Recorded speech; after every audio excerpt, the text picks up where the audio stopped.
কিরে দোস্ত, তুই জঙ্গলে কি করস? বাইরে বাড়িতে বউ শাশুড়ি ঝগড়া করছে, আমি গেছি মিট করার জন্য, তারপর আমার এই অবস্থা। তুই কি উল্টা পাল্টা বিচার করছস? আরে ভাই, আমি কি বিচার করতে পারি? আমি গেছি বুঝাইতে।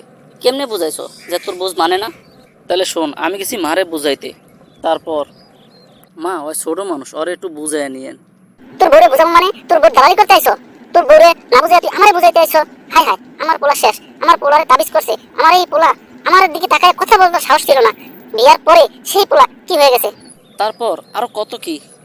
তারপর গেলাম বোর কাছে। দেখো, মার একটু বয়স হয়েছে, মা কিছু বললে উত্তর দিও না। কি আমি উত্তর দেবো না? উনি আমাকে বলবে আর আমি কিছু বলতে পারবো না? তোমার সংসার আইসে আমি সুখ শান্তি কিছুই পাইলাম না। তুমি জানো বিয়ের আগে আমাকে কত বড় বড় লোক বিয়ে করতে আসছে?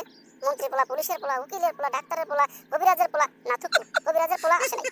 তারপরেও আমি তাদেরকে বিয়ে করতে রাজি হই নাই, শুধু তোমার কাছে বিয়ে করছি। কিন্তু তোমার কাছে বিয়ে বসে কি পাইছি? আমি কিছুই পাই নাই। আরো কত কি কইছে ভাই, সব কথা কি কোয়া যায়? মাঝখান থেকে দুজনের কাছে আমারই কথা শুনতে হয়। তুই এক কাজ কর, তুই মেম্বারের কাছে যা। মেম্বারের লগে বাজারে দেখা হয়েছিল। মেম্বার কয়, ভাই আমিও এই সমস্যা ভুগতে আছি, জনগণের সেবা করার উসিলা দিয়া হাটে বাজারে ঘুরি।